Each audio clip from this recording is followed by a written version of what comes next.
La palabra griega que se está usando ahí, y de ahí viene el término a hoy en día en español de escoliosis, que quiere decir cuando la columna vertebral está toda chueca.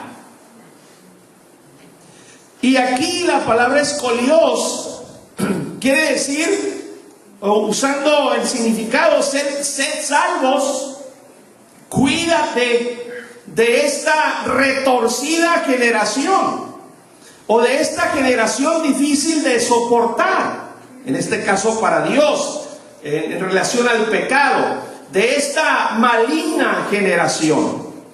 Y pensando, hermanos, allá en Génesis capítulo 11, la gente estaba tremenda desde aquel entonces, hermanos, en relación a la inmoralidad, a la idolatría y a los asesinatos también.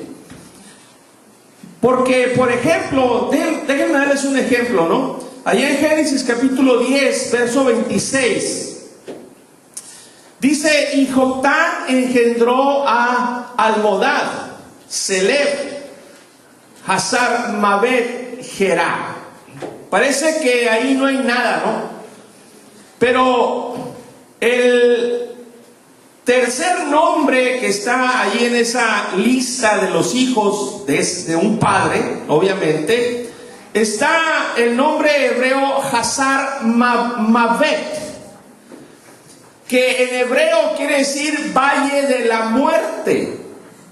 Y el padre de este hijo le puso Hazar Mabet porque donde ellos vivían, en esa área donde ellos vivían, en ese valle donde ellos vivían, todos los días moría gente, todos los días había homicidios, asesinatos. La inmoralidad estaba tremenda, hermanos. Y hay un personaje que se menciona en esas áreas de la Biblia, llamado Nimrod, que él mandó construir una torre, la famosa Torre de Babel, hermanos, que el lugar ese todavía existe, ahí en la zona de Irak. Y mandó construir una torre que llegara, en cierta forma de decirlo, al cielo, por 4 razones. Número 1, según él, al llegar a cierto nivel del cielo, él iba a obtener poderes celestiales de tal manera que iba a poder no sujetarse a la autoridad de Dios. Imagínense, hermanos. Número 2, la segunda razón de construir esta torre: para poner un Dios con D minúscula allá en la cúspide, a quien todos sus seguidores adorarían. Número 3, para subir hasta la cúspide y, según él, luchar contra Dios. Y nadie podemos luchar contra Dios, hermanos. Aleluya. Imagínense cómo estaba el corazón de él. Y número 4, para que si Dios enviaba otro diluvio, según él iba a ser más inteligente que Dios, entonces subirse a la torre para escaparse del castigo de Dios. Y Nimrod, hermanos, es el que planeó toda esta rebelión. Pero, hermanos, el Señor le originó un tremendo terremoto que le hizo talco, le hizo polvo su torre, y sucedieron otras cosas más. Y esto es algo que nunca se nos debe de olvidar, hermanos. Nadie puede escapar al castigo de Dios. Nadie. Hebreos capítulo 2, versos 1 al 3, dice ahí la escritura: ¿cómo escaparemos? Por tanto, es necesario que con más diligencia atendamos a las cosas que hemos oído. Todo se refiere al consejo de la palabra de Dios. No sea que nos deslicemos nos demos una resbalada, hermanos, una caída en algún pecado.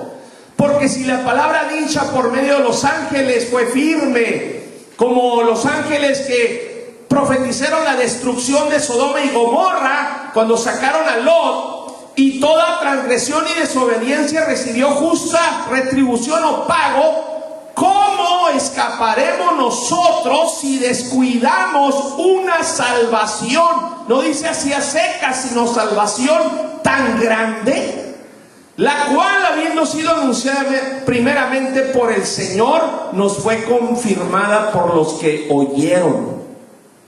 Y luego en Hebreos 12:25, hermanos, dice: mirad que no desechéis al que habla, porque si no escaparon aquellos que desecharon al que los amonestaba en la tierra. O sea, refiriéndose a Moisés, que era el que amonestaba de parte de Dios.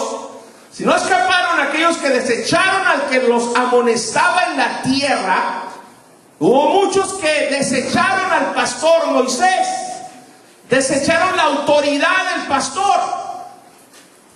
Dice: mucho menos nosotros si desecharemos al que amonesta desde los cielos.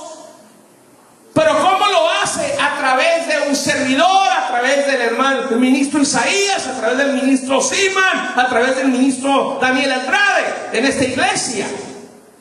Alabado sea el Señor.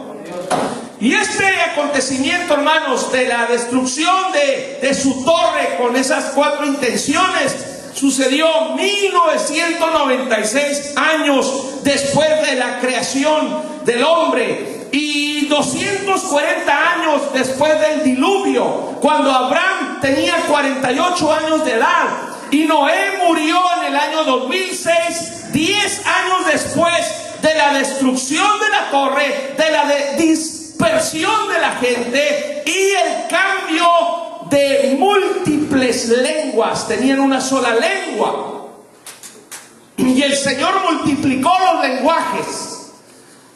La primera lengua sagrada fue el hebreo.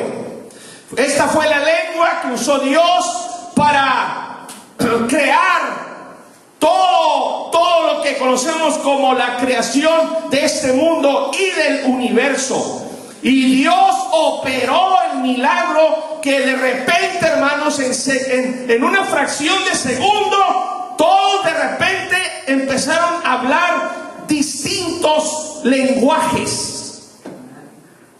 Y esto nos enseña que los lenguajes o idiomas son creación de Dios, y Dios los honra, hermanos. Dios honra los lenguajes. Cuando Él nos habla, hermanos, cuando el Espíritu Santo se activa y nos habla, como lo hizo ayer con un servidor y con mi esposa, hermanos, cuando Dios nos habló, lo hizo en español. Y siempre ha sido así, en español. Y siempre será así, porque somos hispanos. Si fuéramos japoneses, nos hablara en japonés. Si fuéramos alemanes, nos hablara en alemán. Así que, hermanos, les digo esto para que entendamos que no es mandamiento que aprendamos hebreo, leamos hebreo, hablemos en hebreo, o que tengamos Biblia en hebreo. Hermanos, eso no afecta nuestra salvación. Si opera, por ejemplo, por el Espíritu Santo el don de diversos géneros de lenguas, el Espíritu Santo da la interpretación en español, no en hebreo, hermanos amados. Gloria al Señor. Amén.